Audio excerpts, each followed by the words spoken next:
Dipecat penjaga rumah curi rumah majikan.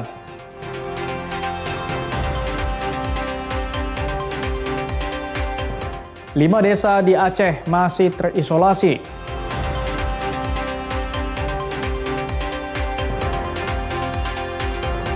Atasi persoalan sampah, Pemko Binjai bentuk Satgas.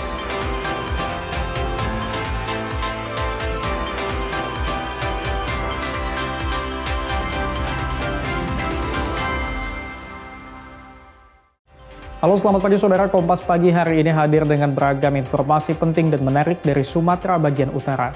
Selain 3 sorotan tadi, sejumlah informasi lain akan kami sajikan dalam Kompas Pagi. Bersama saya Emir Syahpurba, inilah Kompas Pagi selengkapnya di Kompas TV, independen terpercaya.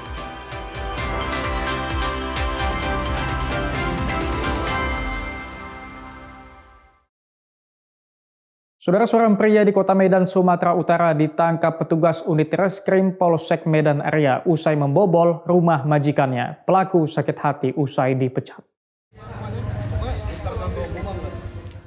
Irwansyah alias Iwan Selo ditangkap polisi di tempat persembunyiannya di kawasan Medan Denai. Pelaku ditangkap usai dilaporkan membobol rumah di Jalan Rawa, Medan. Kepada petugas, Iwan mengaku rumah tersebut merupakan rumah majikannya. Iwan bekerja sebagai penjaga rumah tersebut. Aksi kejahatan ini dilakukan lantaran pelaku sakit hati karena tak lagi dipekerjakan sebagai penjaga rumah. Kapolsek Medan Area Komisaris Polisi Dwi Himawan Chandra bilang pelaku mencuri barang-barang berharga milik korban seperti televisi. Pelaku masuk melalui atap rumah. Tersangka ini melakukan aksinya karena sakit hati sama pemilik rumah.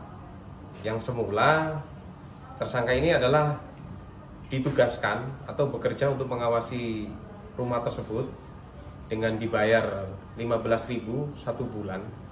Kemudian yang bersangkutan tidak dilakukan perpanjangan ataupun tidak dipekerjakan lagi oleh salah satu pemilik rumah, sehingga yang bersangkutan merasa sakit hati sehingga melakukan aksinya di rumah tersebut. Dalam kasus ini, pelaku kini terancam penjara selama 7 tahun, pasal 477 Kitab Undang-Undang Hukum Pidana tentang pencurian dengan pemberatan. Firi Irawan, Kompas TV, Medan, Sumatera Utara. Saudara, petugas Bandara Sultan Iskandar Muda, Belang Bintang, Aceh Besar mengamankan seorang kurir narkoba. Dari tangan pelaku disita 1,9 kg sabu. Pelaku diupah 40 juta rupiah dan sudah 3 kali lolos lewat bandara berbeda. Curiga dengan barang bawaan calon penumpang, petugas Absek di Bandara Sultan Iskandar Muda, Banda Aceh periksa barang bawaan penumpang. Pelaku berinisial NF yang membawa tas koper mencurigakan tersebut langsung diperiksa petugas. Saat pemeriksaan ditemukan 1,9 kg sabu. Tersangka mengaku mendapatkan sabu tersebut dari rekannya bernama Wan di pinggiran jalan kota Panton Labu, Aceh Utara. NF mengaku diupah 40 juta rupiah untuk menyelundupkan barang haram itu ke Jakarta. Dia juga mengaku telah 3 kali membawa narkoba ke daerah berbeda. Kurang lebih 2 kg ini sabu yang dilakukan oleh Pusat Narkoba Polresta Banda Aceh yang dilakukan oleh tim sus kita yang sudah melakukan pengungkapan di TKP Bandara Sultan Iskandar Muda, tepatnya di X-ray Bandara Sultan Iskandar Muda. Akan bertolak kemana ini Pak tersangka? Informasi terakhir, kita sudah melakukan cek dan sebagainya, kita masuk dengan alat komunikasi yang dilakukan oleh tersangka, arah tujuan ke Jakarta. Tersangka NF dijerat pasal tentang narkotika dengan ancaman pidana mati atau penjara seumur hidup dan atau paling singkat 6 tahun dan paling lama 20 tahun dan denda 1 hingga 10 miliar rupiah. Syahril, Kompas TV, Banda Aceh. Saudara, puluhan petugas Badan Penanggulangan Bencana Daerah BPBD bersama petugas pemadam kebakaran Kabupaten Biren, Aceh mogok kerja dan mendatangi kantor DPRK Biren. Mereka meminta klarifikasi terkait tudingan penimbunan bantuan logistik di gudang BPBD setempat. Aksi personel BPBD dan petugas pemadam kebakaran ini dilakukan dengan membawa sejumlah mobil tangki air dan armada pemadam kebakaran. Mereka menggelar aksi di depan kantor DPRK Biren sebagai bentuk protes atas tudingan yang dinilai mencederai kerja keras petugas di lapangan. Aksi ini dipicu oleh pernyataan sejumlah anggota DPRK dari fraksi Partai PKB yang sebelumnya melakukan penggerebekan ke gudang BPBD. Dalam video yang kemudian viral di media sosial, para anggota dewan tersebut menuding petugas tidak bekerja maksimal serta melakukan penimbunan bantuan logistik. Petugas BPBD menilai tudingan tersebut tidak berdasar. Mereka mengaku telah bekerja siang dan malam membantu korban banjir bandang dan tanah longsor di Kabupaten Biren. Namun upaya tersebut dinilai tidak dihargai dan justru memunculkan isu negatif di tengah masyarakat. Itu disesuaikan dengan kebutuhan dan permintaan camat, bukan masalah penumpukan. Penumpukan ini nggak ada yang namanya penumpukan. Nah, hari ini Dewan ini berpikir jangan mencemarkan nama baik Biren. Hari ini kita berpikir untuk Biren, bukan berpikir untuk kepentingan pribadi. Nah, di dalam hal ini apabila hari ini ada logistik, apakah siapa yang jamin besok nggak akan ada bencana lagi? Nah, di dalam hal ini maka perlu manajemen logistik. Dalam penyaluran logistik ada aturan. Sementara bantuan yang masih tersimpan di gudang merupakan logistik yang baru tiba dari BNPB Pusat. Mereka mendesak agar DPRK mengklarifikasi tudingan tersebut agar tidak berdampak besar bagi petugas BPBD dan petugas damkar. Zikri Maulana, Kompas TV, Biren, Aceh.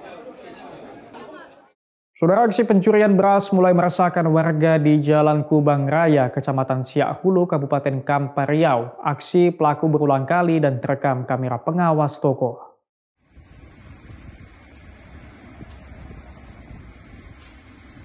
Inilah aksi seorang spesialis pelaku pencurian beras di toko terekam kamera pengawas. Pelaku seorang diri datang ke toko di Jalan Kubang Raya, Kecamatan Siak Hulu, Kabupaten Kampar Riau menggunakan sepeda motor. Dari rekaman kamera pengawas, pelaku langsung masuk ke dalam dan mencoba mengambil beras. Pelaku akhirnya keluar tanpa membawa beras curian. Tidak berhenti di situ, pelaku terekam kamera pengawas toko lainnya melakukan aksi pencurian yang sama. Naas saat membawa 3 karung beras, pelaku kena pergoki oleh penjaga toko. Pelaku berhasil kabur, namun beras yang dicuri jatuh dari kendaraan pelaku. Di lokasi ketiga, di sekitar Jalan Kubang Raya, Kabupaten Kampar, pelaku melancarkan aksi yang sama. Dalam rekaman kamera pengawas, pelaku turun dari sepeda motor kemudian memantau kondisi toko. Pelaku sempat ke dalam toko, kemudian keluar dan mengambil 3 karung beras. Pemilik toko bernama Yanti mengaku aksi pelaku luput dari pantauan karena kondisi sedang ramai pembeli. Jelaskan. Jadi kemarin, iya, waktu itu sekitar jam 1-an ya Mas. Memang kebetulan toko itu lagi rame gitu kan. Kebetulan saya di kasir dan suami saya lagi nyiapin orderan barang gitu kan. Lagi rame banget. Jadi kita memang nggak ngeh bahwasanya itu ada, memang dia masuk. Awalnya itu dia masuk, katanya lihat CCTV masuk mengintai lokasi gitu loh. Dilihat aman, baru dia melancarkan aksinya gitu kan. Apa yang diambil, Kak? Hah? Apa yang diambil? Dia 3 karung beras itu yang ukuran 10 kilo. Pihaknya berharap agar aksi pelaku pencurian beras segera ditindak oleh aparat penegak hukum. Pelaku sudah meresahkan karena sudah berulang kali melakukan aksi pencurian. Sawino Ardi, Kompas TV, Kampar Riau.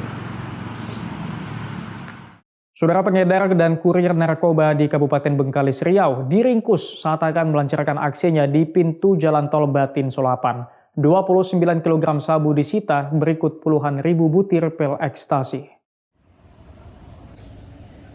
Barang bukti narkotika hasil tangkapan personil Direktorat Reserse Narkoba Polda Riau akhirnya dimusnahkan. 29,8 kg sabu dan 46.000 butir pil ekstasi ini merupakan hasil kejahatan jaringan internasional. Barang bukti ini juga merupakan hasil pengungkapan 3 kasus berbeda dengan jumlah tersangka 7 orang. Pelaku yang diringkus pada Desember 2025 lalu ini rencananya akan dibawa ke Provinsi Jambi melalui wilayah Provinsi Riau. Setelah memiliki kekuatan hukum tetap, barang bukti dimusnahkan dengan dilarutkan ke dalam air panas dan dicampur cairan pembersih lantai. Kepada petugas, para tersangka mengaku diberi upah mulai 20 hingga 60 juta rupiah.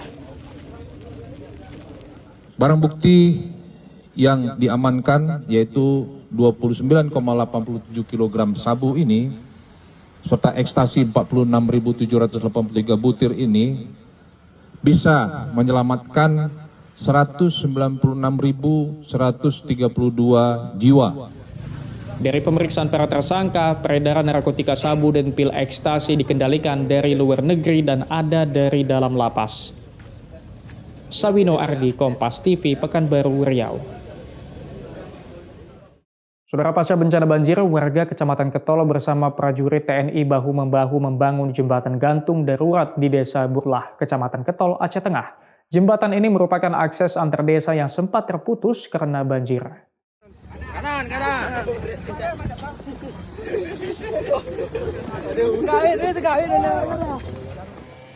Di tengah derasnya arus sungai dan medan yang terjal, semangat gotong royong warga di Kecamatan Ketol, Kabupaten Aceh Tengah tidak pernah surut.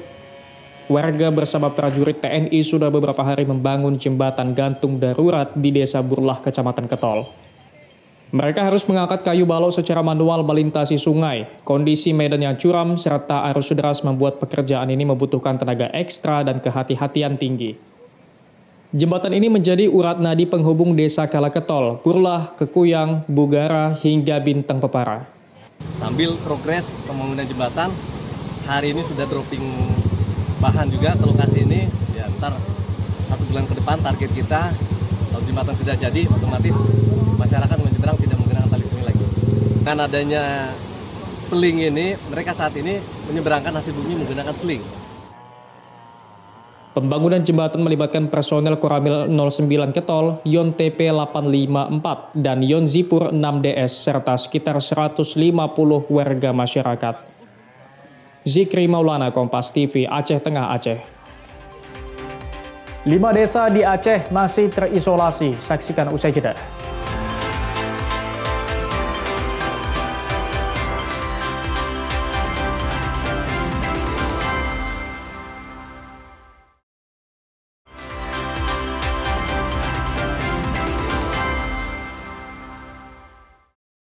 Saudara, akses jembatan terputus mengakibatkan 5 desa di kawasan pemukiman Jamat, Kecamatan Linge, Kabupaten Aceh Tengah terkurung total. Warga berharap pemerintah segera membangun jembatan agar akses transportasi kembali normal. 5 desa di pemukiman Jamat, Kecamatan Linge, Kabupaten Aceh Tengah masih terisolasi akibat putusnya akses jembatan. 5 desa tersebut diantaranya Desa Linge, Delung Sikinel, Jamat, Reje Payung, dan Kutereje dengan jumlah penduduk sekitar 2.000 jiwa. Akses warga terputus total di 2 titik, yaitu Jembatan Kalaile dan Jembatan Reje Payung. Saat ini warga hanya mengandalkan akses darurat melalui jembatan apung dan seling kabel yang berisiko dan terbatas. Kondisi tersebut sudah lebih dari 1 bulan. Meski bantuan logistik dan layanan kesehatan terus disalurkan, baik melalui jalur udara maupun estafet darat, namun akses utama belum pulih sepenuhnya. Kerusakan terparah terjadi di Desa Kutereje, di mana seluruh rumah-rumah warga hilang dan berubah menjadi aliran sungai. Terkendala Pak, yang putus jalan karena tertimbun ada yang longsor. Dan putus yang jembatan ini, maka masyarakat di pemukiman Jamat maka terkurung tidak bisa keluar lagi. Komunikasi tidak terjangkau lagi, putus sama sekali. Dan yang bahwa listrik sudah padam sekali, air minum tidak ada, kruh semuanya kruh. Jadi sampai saat ini tidak ada untuk penjernihan.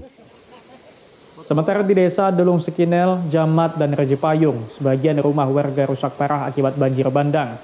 Sebagian warga di 4 desa terpaksa direlokasi karena kehilangan rumah, tapak tanah, serta lahan pertanian.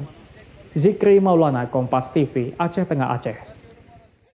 Saudara, warga korban banjir di 4 dusun di Tapanuli Selatan, Sumatera Utara rindu untuk pulang setelah rumah mereka terendam banjir sebulan lebih. Warga hanya dapat melihat kondisi rumah mereka yang hingga kini masih terendam banjir. Beginilah kondisi rumah warga di Dusun Benteng Sukamaju di Desa HP Song Baru, Kecamatan Batang Toru, Tapanuli Selatan, Sumatera Utara. Sudah sebulan lebih, sebanyak 87 rumah warga di dusun ini terendam banjir. Banjir merendam rumah warga dengan ketinggian air yang bervariasi antara 1 hingga 1,5 meter. Banjir disebabkan tanggul jebol di Sungai Batang Toru hingga air memasuki pemukiman mereka. Kondisi inilah yang memaksa warga dusun untuk pindah memilih tempat yang lebih aman. Sesekali warga datang dan hanya bisa melihat kondisi rumah mereka yang mulai rusak. Seorang korban banjir, Risna, bilang sejak banjir terjadi, ia dan keluarganya telah meninggalkan rumah dan memilih untuk mengungsi.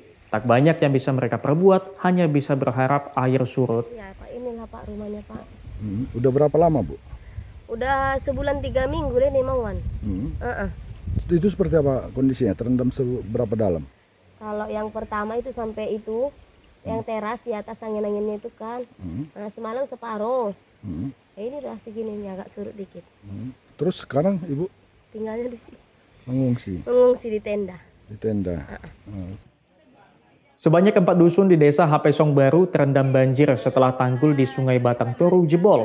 Korban hanya bisa berharap perbaikan tanggul segera dilakukan.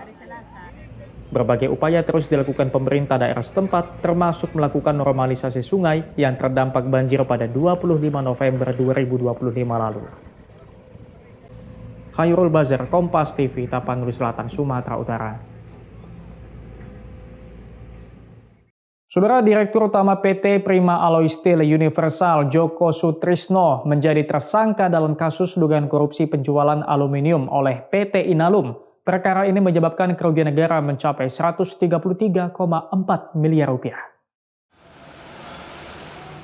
Kasus dugaan korupsi penjualan aluminium oleh PT Inalum kepada PT Prima Alloy Steel Universal dari tahun 2018 hingga 2024 dengan skema pembayaran tidak sesuai peraturan perundang-undangan telah menyeret Direktur Utama PT PASU Joko Sutrisno menjadi tersangka.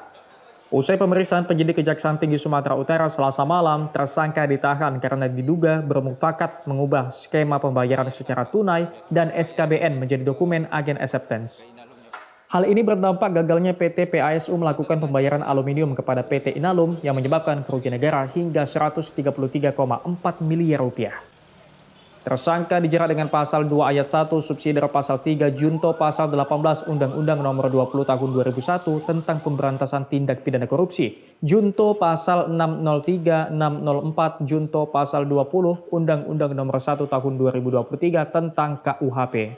Kejaksaan Tinggi Sumatera Utara pada saat ini kembali menetapkan 1 orang tersangka dalam perkara tersebut atas nama JS selaku Direktur Utama PT Prima Alloy Steel Inalum yang diperkirakan mencapai 8 juta US dollar yang jika dikonversi dalam rupiah saat ini diperkirakan mencapai 133 miliar 496 juta rupiah. Tersangka akan menjalani penahanan 20 hari ke depan di Rumah Tahanan Tanjung Gusta, Medan. Sebelumnya, Kejaksaan telah menetapkan tersangka lain yakni Dante Sinaga dan Joko Susilo yang merupakan pihak dari PT Inalum. Rauganda Malau, Kompas TV, Medan, Sumatera Utara. Saudara, Satgas Rehabilitasi Pasca Bencana Tito Karnavian memfokuskan penanganan pengungsi korban bencana alam Sumatera Utara. Dia menegaskan agar korban bencana di pengungsian segera dipindahkan dan harus mendapatkan tempat tinggal yang layak.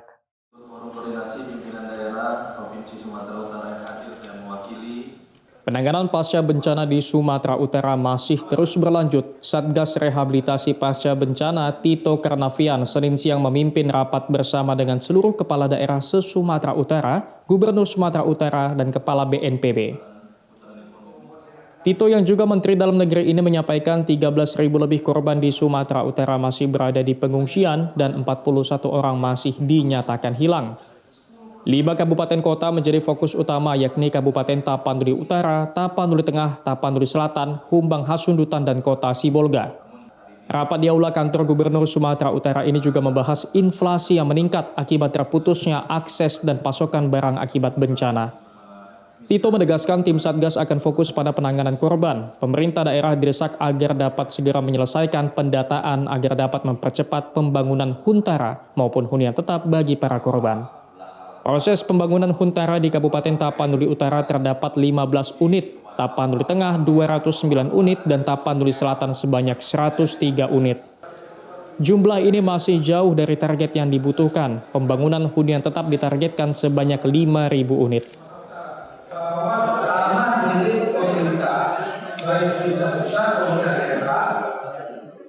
ataupun milik negara dari desa dan BPN ya, itu diprioritaskan untuk membangun hunian tetap bagi korban bencana. Selain penyediaan hunian layak, normalisasi sungai dari endapan sedimen menjadi fokus penanganan pasca bencana untuk mencegah terjadinya banjir ke pemukiman warga. Namun proses ini masih terhalang akibat kurangnya ketersediaan alat berat. Roganda Malau, Kompas TV, Medan, Sumatera Utara. Saudara, sidang kasus korupsi kembali digelar Pengadilan Negeri Medan. Pengaturan pemenang proyek pembangunan Jalan Cipiongot diakui telah diatur sejak perencanaan oleh terdakwa Topan Ginting melalui Kepala UPTD PUPR Gunung Tua Rasul Effendi. Setiap pencairan dana, kontraktor dimintai jatah sebesar 1%. Pengadilan Tindak Pidana Korupsi Pengadilan Negeri Medan kembali menggelar sidang kasus korupsi pembangunan jalan di Sumatera Utara yang menjerat Topan Ginting. Dalam agenda yang berlangsung Jumat sore kemarin mendengarkan keterangan saksi. 5 orang saksi dihadirkan yakni Abdul Aziz Nasution selaku analis perencanaan anggaran PUPR Sumatera Utara, Irma Wardani selaku bendahara UPTD PUPR Gunung Tua, Rian Muhammad staf UPTD Gunung Tua, serta Bobby Dwi dan M. Fikri selaku outsourcing UPTD Gunung Tua. Dari keterangan saksi, dari awal perencanaan proyek pembangunan jalan ruas Huta Limbaru dan Cipiongot memang sudah diatur untuk pemenang tender hingga negosiasi perbaikan pemberkasan kepada kontraktor PT Dalihan Natulu Group dan PT Rona Namura. Pengarahan tersebut langsung dari kedua terdakwa yakni mantan Kepala UPTD Gunung Tua Rasul Effendi dan mantan Kepala Dinas PUPR Sumatera Utara Topan Ginting. Saksi Irma menegaskan sebagai bendahara dirinya bertugas menagih uang dari para kontraktor sebagai jatah pencairan dana. Penagihan atas sepengetahuan terdakwa Rasuli yang kemudian dibagikan kepada para staf yang terlibat. Jaksa KPK Eko Wahyu Prayitno mengatakan pihaknya mencoba membuktikan penagihan sejumlah uang kepada kontraktor sudah berlangsung lama. Berbeda-beda, ada yang 1,5 juta, ada 5 juta. Yang jelas keterangan dia memang terimanya sekitar 1% dari nilai kontrak. Setiap kali pencairan bertermin dia dipotong pajak, jadi bersih, penerimaan bersih dari perusahaan dia dapat 1%. Dalam proyek pembangunan di UPTD Gunung Tua, Padang Lawas Utara, Akirun selaku pemilik PT DNG telah melakukan penyuapan sebesar 4 miliar rupiah sejak tahun 2023. Roganda Malau, Kompas TV, Medan, Sumatera Utara. Satgas Penanganan Sampah Liar dibentuk, saksikan usai jeda.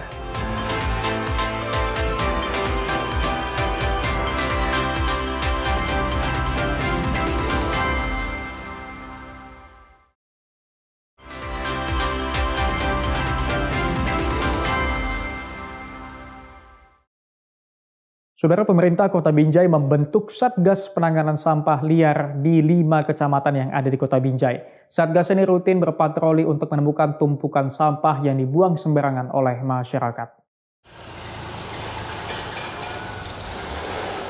Setiap hari sejumlah Satgas Penanganan Sampah Liar berkumpul di Dinas Lingkungan Hidup Kota Binjai untuk mendapat pengarahan sebelum menggelar patroli untuk mencari tumpukan sampah yang dibuang sembarangan oleh masyarakat di 5 kecamatan yang ada di Kota Binjai. Setelah menemukan tumpukan sampah liar, Satgas langsung melaporkan ke pihak kecamatan dan sampah akan langsung diangkat oleh petugas kebersihan. Warga Kota Binjai sendiri berharap pemerintah membuat peraturan yang tegas untuk memberikan efek jera bagi masyarakat yang masih suka membuang sampah sembarangan. Ya, kami berharap kepada pemerintah setempat buatlah undang-undang yang sifatnya itu bisa menimbulkan efek jera kepada pelakunya. Itu aja Pak harapan kami sebagai kepala lingkungan. Karena kalau kami bertindak sendiri pun Pak, kalau nggak ada aturan undang-undang yang ditetapkan, nanti kan bisa berang sama kami gitu Pak. Itu aja Pak. Selain Satgas Penanganan Sampah Liar, Dinas Lingkungan Hidup Kota Binjai memiliki sejumlah program prioritas untuk mewujudkan Kota Binjai bersih dari sampah. Salah satunya dengan program tong sampah yang bekerja sama dengan pelaku usaha yang ada di Kota Binjai. Pemerintah Kota Binjai juga terus mengedukasi masyarakat tentang pentingnya menjaga kebersihan dengan tidak membuang sampah sembarangan. Tiap kecamatan kita bentuk satgasnya, berkoordinasi dengan kecamatan agar nantinya penanganannya permanen. Karena sampah liar ini kan biasa dibuang, kemudian kita bersihkan kembali lagi. Nah ini kita bagaimana caranya supaya penanganan ini permanen? Maka kita bentuk satgas ini, kita libatkan pihak kelurahan dan kecamatan. Kemudian setelah pembersihan kita lakukan publikasi dan edukasi ke masyarakat. Satgas penanganan sampah liar ini akan berpatroli sejak pagi hingga sore hari untuk memastikan Kota Binjai bersih dari sampah. Tim Liputan Kompas TV Medan, Sumatera Utara. Saudara, sejumlah anak usia pelajar di Kota Medan belum dapat membaca dan menulis. Kondisi ini diketahui setelah bakti sosial yang digelar komunitas Jumpa di Medan. Mereka memberikan bimbingan belajar gratis dan jajanan serta pakaian.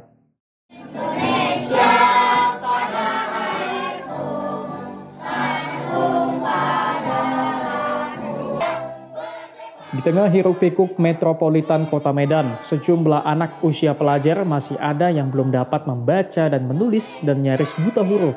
Berbagai program pemerintah untuk pendidikan dinilai belum dapat menyentuh seluruh lapisan masyarakat. Kondisi ini terlihat saat sejumlah anak muda yang tergabung dalam komunitas Jumpa di Medan menggelar bakti sosial bimbingan belajar di kawasan Jalan Bunga Wijaya, Kecamatan Medan Selayang, Kota Medan. Di lokasi padat penduduk ini, anggota komunitas mengajak anak-anak usia pelajar untuk bermain dan belajar bersama. Relawan mengajarkan pendidikan membaca, menulis, hingga berhitung. Namun kondisi ini cukup memprihatinkan karena sejumlah anak usia sekolah dasar ternyata cukup sulit menulis dan membaca. Meski di teras rumah warga, anak-anak dengan semangat mengikuti bimbingan belajar yang digelar. Kegiatan ini merupakan program kerja relawan komunitas Jumpa di Medan setiap Selasa dan Sabtu dan berkeliling di Kota Medan. Kegiatan ini juga digelar untuk mengantisipasi kenakalan anak. Yang membuat kami tergerak ya, kan kalau kita lihat banyak anak-anak Indonesia itu, apalagi yang di Medan itu kan banyak, ada yang tawuran sampai mereka gak becus sekolahnya. Bahkan pernah kami lihat di lampu merah itu ada disuruh orang tua jualan untuk sekolah, minta disuruh sama orang tuanya. Akhirnya kita punya hati buat ubah pola pikir orang-orang Indonesia, bahkan anak-anak muda Indonesia. Makanya kita bergerak untuk bersama-sama di komunitas Jumpa di Medan itu kita bisa ngajar mereka dan sholat, mengajar mereka dekat sama Tuhan, itu Bang. Selain itu, kegiatan ini juga diwarnai dengan pembagian jajanan gratis bagi anak-anak, pembagian pakaian gratis bagi warga kurang mampu, makan siang Rp1.000, hingga kegiatan layanan kesehatan gratis. Tim Liputan Kompas TV Medan, Sumatera Utara. Saudara, layanan kesehatan di lokasi bencana masih terus berjalan. Selain mendirikan posko relawan, Permodalan Nasional Madani Aceh juga memberikan layanan edukasi kesehatan gratis di Desa Nosar dan Toweren, Aceh Tengah.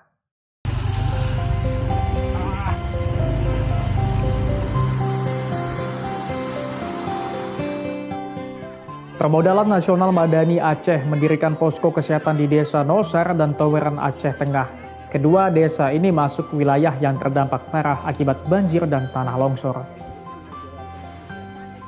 Baik warga yang masih mengungsi maupun yang sudah kembali ke rumah bisa datang ke posko kesehatan untuk mengecek kondisi kesehatan mereka secara gratis. Kami juga mengucapkan ribuan terima kasih kepada PT PNM Mekar yang telah memberikan donasi berupa kesehatan maupun logistik searah kadarnya. Kami juga mengucapkan ribuan terima kasih. Dan kami tidak sanggup membayarnya, hanya kami serahkan kepada Allah Subhanahu wa Ta'ala. Dan bagi yang menerima ini, mudah-mudahan bermanfaat. Terima kasih. Di lokasi ini masih banyak pengungsi yang menderita penyakit kulit maupun pencernaan. PNM Aceh juga menyalurkan bantuan logistik makanan seperti beras, mie instan, serta makanan kering lainnya. Nova Misdayanti, Kompas TV, Aceh Tengah, Aceh. Saudara, Wakil Wali Kota Pekanbaru Merkarius Anwar meninjau langsung penyaluran makan bergizi gratis di TK Negeri 6 Kota Pekanbaru. Peninjauan dilakukan untuk memastikan kualitas makanan dan berjalannya program. Program makan bergizi gratis di TK Negeri 6 Pekanbaru merupakan penyaluran perdana yang diterima oleh para murid. Total ada 100 lebih murid TK Negeri 6 Pekanbaru menerima manfaat program yang dicanangkan oleh Presiden Prabowo Subianto. Wakil Wali Kota Pekanbaru, Merkarius, langsung melihat penyaluran MBG di Kecamatan Bina Widya, Kota Pekanbaru, Riau. Merkarius Anwar bilang peninjauan langsung dilakukan untuk memastikan program tersebut berjalan dengan baik, serta memastikan porsi dan kualitas makanan yang diterima oleh para siswa. Di awal tahun saya sengaja langsung melihat di beberapa sekolah untuk memastikan program makan bergizi gratis ini betul-betul terlaksana dengan baik di Kota Pekanbaru, termasuk juga dari sisi porsinya dan kualitas makanannya. Ya, alhamdulillah tadi beberapa anak kita tanya ternyata mereka suka gitu, dan lauknya porsi makanannya juga ya. Jadi kita perhatikan juga.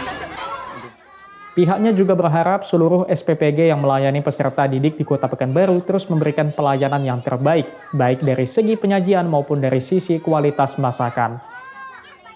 Sawino Ardi, Kompas TV, Pekanbaru, Riau. Perkantoran Platnas PBSI diresmikan, saksikan usai jeda.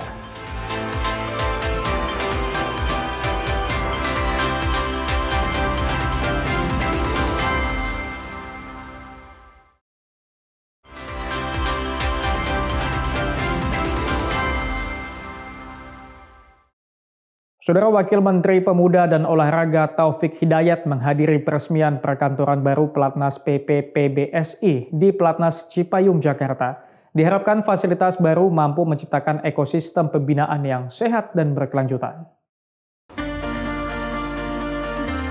Ketua Umum Pengurus Pusat Persatuan Bulu Tangkis Seluruh Indonesia Fadil Imran meresmikan perkantoran Platnas baru dan fasilitas olahraga di Cipayung, Jakarta.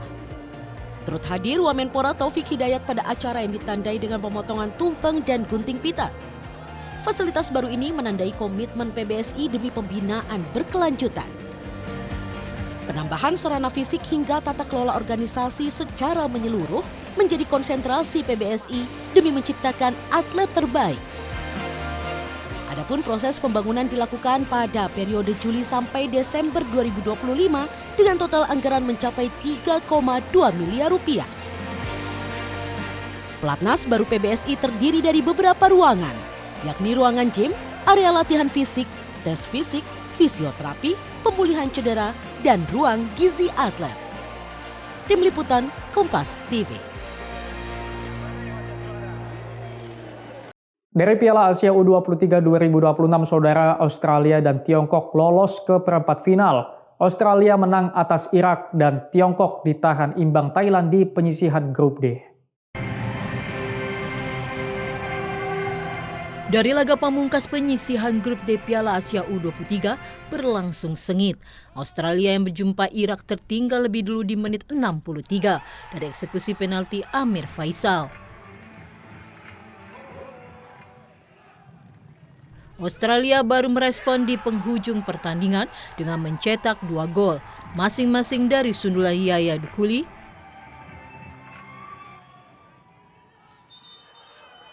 dan Matthias McAllister.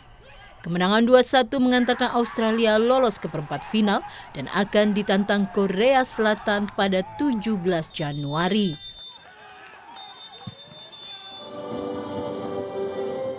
Tiongkok menemani Australia lolos ke perempat final Piala Asia U23. Tiongkok harus puas mengantongi 1 poin saat jumpa Thailand, usai bermain imbang tanpa gol. Di perempat final, Tiongkok akan bertemu Uzbekistan pada 17 Januari.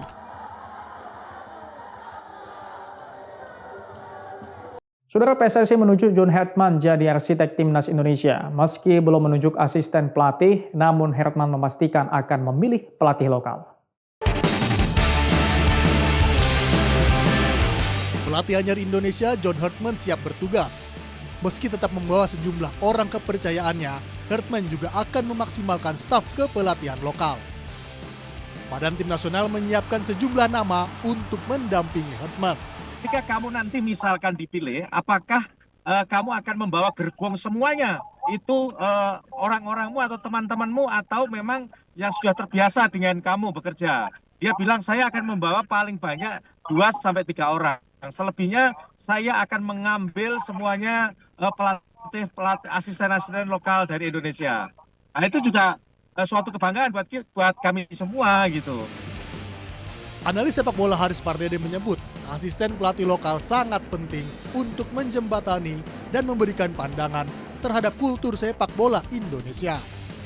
Soal asisten pelatih lokal ini sangat penting dan saya yakin 100% akan ada asisten pelatih lokal, karena itu tadi untuk menjadi jembatan bagi pelatih kepala dan juga di tataran grassroots dengan pemain, dengan fans, dengan federasi dan lain-lain. Namanya juga asisten pelatih lokal, pasti lebih paham dan katanya juga tidak terlalu banyak asisten pelatih asing yang dibawa. Ini bagus. Patut ditunggu siapa pelatih lokal yang nantinya akan mendampingi John Hartman di Timnas Indonesia. Kehadiran asisten lokal diharapkan memberi ruang transfer ilmu demi talenta pemain Timnas Indonesia. Tim Liputan Kompas TV. Dipecat penjaga rumah curi rumah majikan. Saksikan usai jeda.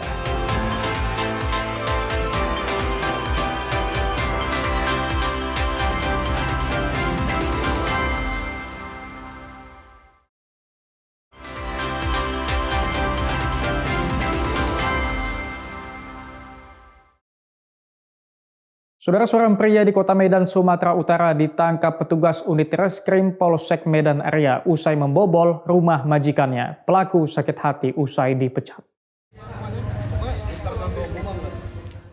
Irwansyah alias Iwan Selo ditangkap polisi di tempat persembunyiannya di kawasan Medan Denai. Pelaku ditangkap usai dilaporkan membobol rumah di Jalan Rawa, Medan. Kepada petugas, Iwan mengaku rumah tersebut merupakan rumah majikannya. Iwan bekerja sebagai penjaga rumah tersebut. Aksi kejahatan ini dilakukan lantaran pelaku sakit hati karena tak lagi dipekerjakan sebagai penjaga rumah.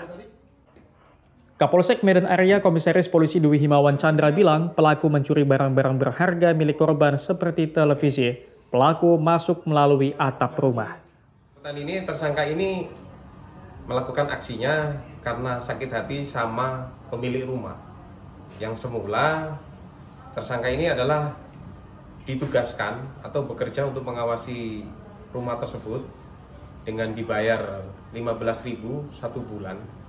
Kemudian yang bersangkutan tidak dilakukan perpanjangan ataupun tidak dipekerjakan lagi oleh salah satu pemilik rumah, sehingga yang bersangkutan merasa sakit hati sehingga melakukan aksinya di rumah tersebut. Dalam kasus ini pelaku kini terancam penjara selama 7 tahun pasal 477 Kitab Undang-Undang Hukum Pidana tentang pencurian dengan pemberatan. Firi Irawan, Kompas TV, Medan, Sumatera Utara. Saudara, petugas Bandara Sultan Iskandar Muda, Belang Bintang, Aceh Besar mengamankan seorang kurir narkoba. Dari tangan pelaku disita 1,9 kg sabu. Pelaku diupah 40 juta rupiah dan sudah 3 kali lolos lewat bandara berbeda. Curiga dengan barang bawaan calon penumpang, petugas Absek di Bandara Sultan Iskandar Muda, Banda Aceh periksa barang bawaan penumpang. Pelaku berinisial NF yang membawa tas koper mencurigakan tersebut langsung diperiksa petugas. Saat pemeriksaan ditemukan 1,9 kg sabu. Tersangka mengaku mendapatkan sabu tersebut dari rekannya bernama Wan di pinggiran jalan kota Panton Labu, Aceh Utara. NF mengaku diupah 40 juta rupiah untuk menyelundupkan barang haram itu ke Jakarta. Dia juga mengaku telah 3 kali membawa narkoba ke daerah berbeda. Kurang lebih 2 kg ini sabu yang dilakukan oleh Sat Narkoba Polresta Banda Aceh yang dilakukan oleh tim sus kita yang sudah melakukan pengungkapan di TKP Bandara Sultan Iskandar Muda, tepatnya di X-ray Bandara Sultan Iskandar Muda. Pak, ini tolak kemana ini Pak? Informasi terakhir, kita sudah melakukan check-in dan sebagainya, kita masuk dengan alat komunikasi yang dilakukan oleh tersangka, arah tujuan ke Jakarta. Tersangka NF dijerat pasal tentang narkotika dengan ancaman pidana mati atau penjara seumur hidup dan atau paling singkat 6 tahun dan paling lama 20 tahun dan denda 1 hingga 10 miliar rupiah. Syahril, Kompas TV, Banda Aceh. Saudara, puluhan petugas Badan Penanggulangan Bencana Daerah BPBD bersama petugas pemadam kebakaran Kabupaten Biren, Aceh mogok kerja dan mendatangi kantor DPRK Biren. Mereka meminta klarifikasi terkait tudingan penimbunan bantuan logistik di gudang BPBD setempat. Aksi personel BPBD dan petugas pemadam kebakaran ini dilakukan dengan membawa sejumlah mobil tangki air dan armada pemadam kebakaran. Mereka menggelar aksi di depan kantor DPRK Biren sebagai bentuk protes atas tudingan yang dinilai mencederai kerja keras petugas di lapangan. Aksi ini dipicu oleh pernyataan sejumlah anggota DPRK dari fraksi Partai PKB yang sebelumnya melakukan penggerebekan ke gudang BPBD. Dalam video yang kemudian viral di media sosial, para anggota dewan tersebut menuding petugas tidak bekerja maksimal serta melakukan penimbunan bantuan logistik. Petugas BPBD menilai tudingan tersebut tidak berdasar. Mereka mengaku telah bekerja siang dan malam membantu korban banjir bandang dan tanah longsor di Kabupaten Biren. Namun upaya tersebut dinilai tidak dihargai dan justru memunculkan isu negatif di tengah masyarakat.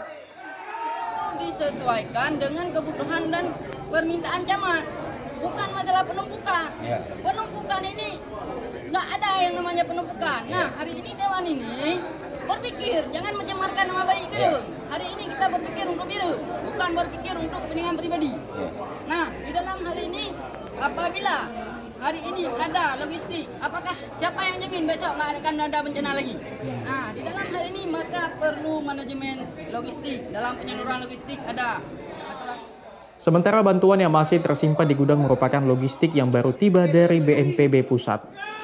Mereka mendesak agar DPRK mengklarifikasi tudingan tersebut agar tidak berdampak besar bagi petugas BPBD dan petugas damkar. Zikri Maulana, Kompas TV, Biren, Aceh. Saudara, aksi pencurian beras mulai meresahkan warga di Jalan Kubang Raya, Kecamatan Siak Hulu, Kabupaten Kampar Riau. Aksi pelaku berulang kali dan terekam kamera pengawas toko.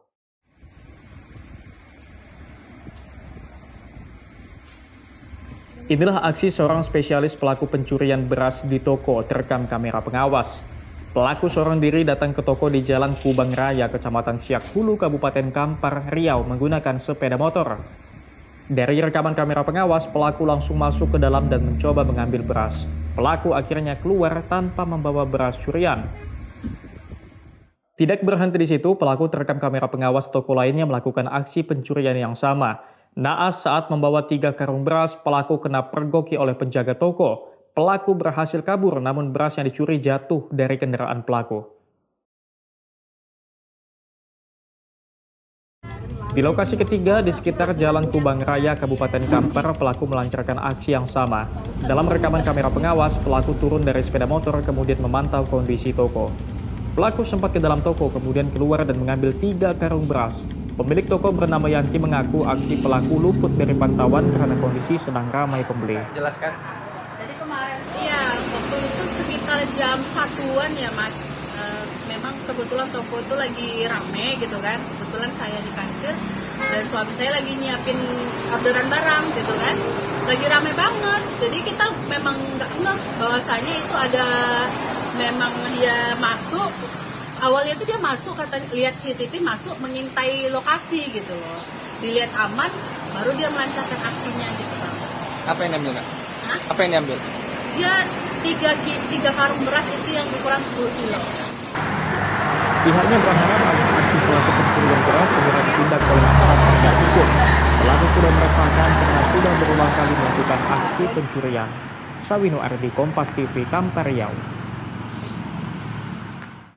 Sampai di sini Kompas Pagi hari ini. Anda bisa menyimak video tayangan kami di kompas.tv atau menyaksikan siaran langsung via streaming di kompas.tv/live. Kami undur diri, tetap saksikan rangkaian program berita di Kompas TV, independen terpercaya.